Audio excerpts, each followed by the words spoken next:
when I started with piano, it wasn't by choice. It was like one of those things where my father picked me up and tells me to get in the car, and we go to the lesson, and and this is of course back in a time where you did what they said, you didn't question it, you just got in the car, and next thing I know I was at my first piano lesson.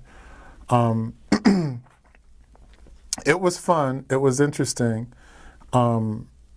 and back in that time we had like a grand piano, not a grand piano, but a piano that was sitting in the garage during the winter and all that stuff, so it was cold out there and all that stuff. Fast forward to today, when that question does come up, and of course it comes up a lot, I guess societal thing or whatever, I find myself asking myself that question: is this a passion of mine? People have to find their passion, and is it a passion? I actually questioned it because, again, it wasn't a choice that I had. I just went and took it, and fortunately for me, I got good at it, or I'd like to think I got good at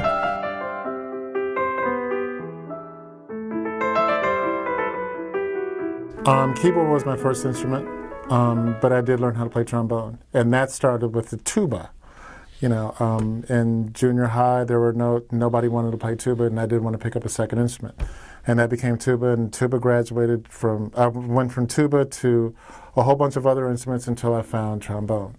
And interesting story about that is that I remember we were working on a particular piece, and it was a difficult section for the trombones. And in my search for finding a second instrument, my music teacher got up there with his trombone because he was into French horn. He played like all the brass instruments and all that.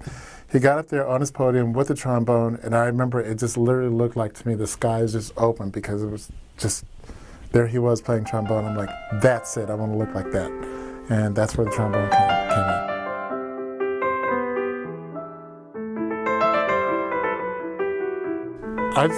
Personally, I just take it day to day. I like going on the road. To me, going on the road it's traveling. So when I go out of town, I kind of take in the sights and this and that and the other, and then you come back home and you got to do what you got to do when you're home. I do feel I don't feel sorry for them, because you have those bands that that's their career. Traveling is part of their career, and they accept that. How they balance it, because I know the divorce rate is high because of the road, but I just look at it as my job. I'll go do my job, and when I'm done with my job, I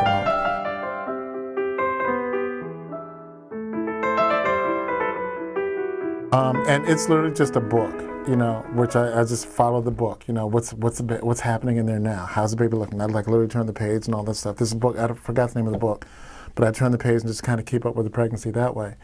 When he was born, I guess like any father, it was, first of all, the whole process was just amazing to me, and I couldn't put him down. I just told him, I remember during that he was born in December, the beginning of December, and you couldn't pry him out of my arms.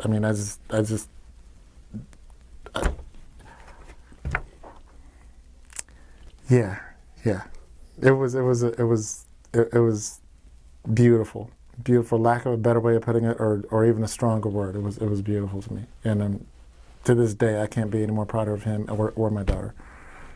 So I'm sorry. I wish I can give something more profound, but when it comes to them, it's just proud.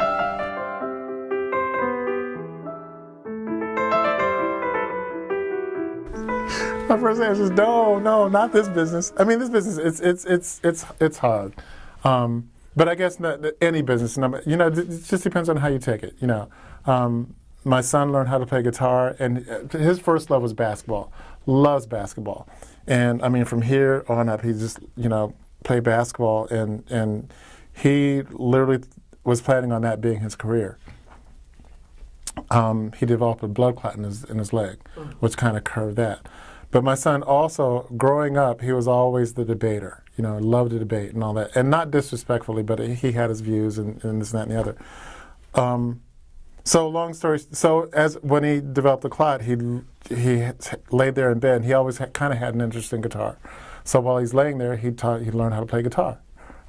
Got really good at it. He was playing in like progressive bands and all that. So I thought, okay, so the basketball thing is out. He's going to be a musician. It did worry me, for obvious reasons. But next thing you know, I brought up the fact that he's a debater. Some guy named Barack Obama ran for president, and he put his guitar down and went that way, and he's now in D.C. working in the government. Loves it. So I always ask him, so how you doing? How's the game going? He's like, it is a game. It's a game, but he loves it.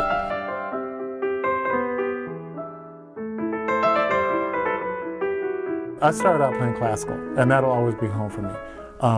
Whenever I have the opportunity where I can sit behind a grand piano or whatever, that'll always be home. I currently work with, they're here in Las Vegas, the Durango High School choir. And I'm their accompanist, for the kids over there, and I love that.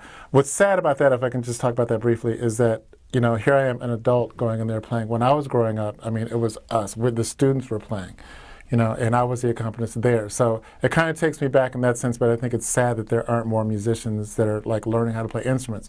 And I understand as far as practice, you got to sit there and you got to practice, you got to do this and that and the other. But the only way to get good at anything is that you got to keep working at it. So, kind of like as a public service, if you want to learn how to play, and please get into the music, learn music, learn how to, and stick with it. Totally stick with it. But as far as me, I like the education of it. As far as like the different genres of music, I like classical. I love classic rock. I love R&B. I love hip hop. Right now, I'm currently working on a project where I have to learn Latin, and I didn't know that there were so many layers to Latin music. And that was an awakening for me, because I'm like, so there's kumbaya, there's bolero, there's salsa, and I'm like, okay, but that's what I'm trying to learn now, and I can't wait till where I can get that under my fingers. But I guess I like the education of it. I like learning those different layers.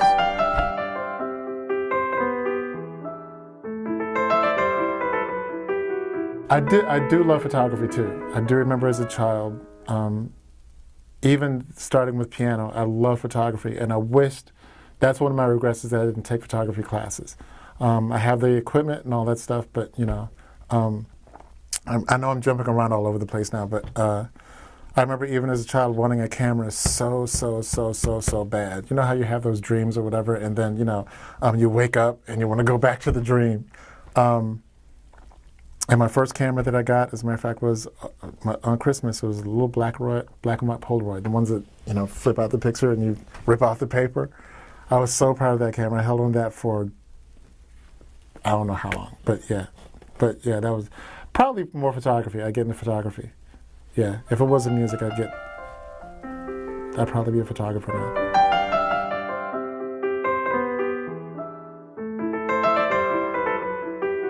Oh, please! I went through it all in school when I was growing up. I was the guy that they took my lunch money. They'd meet me outside and all that stuff. I was the guy that was trying to be good in school. I was the guy that tried to pretend to be the tough guy, and I could never do it. Look at me. I'm a nerd. That's Then I wasn't as proud of it, but man, I own it now. I am what I am. I'm the guy that played classical music. I'm the especially during that time, during the time of prejudice and all that stuff. I'm the black guy that is playing Bach and Beethoven and Brahms. And the kids were looking at me like, "Come outside and play baseball." I'm like, "No, I got to stay here and practice."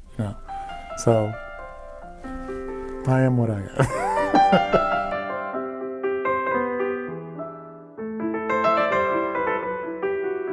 Wherever life takes me, I just kind of go with the flow. There are a lot of things that I want to learn.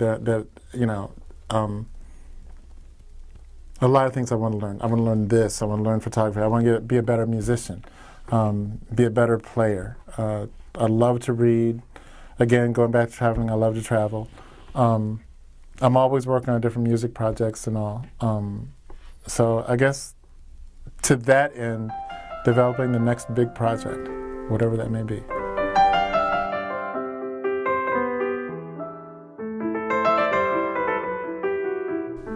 My great-grandkids, the first message is that I love you like crazy. The second message is whatever you want to do, do it, as long as it's within the law. Just keep it nice. But whatever you want to do, go for it. Don't let anything stop you. Nothing. Even me, even your parents, if you find something that you love, stick with it and go for it. I am Eddie Fluellen, and that's my chapter and verse. I love you more, 'cause you're my queen.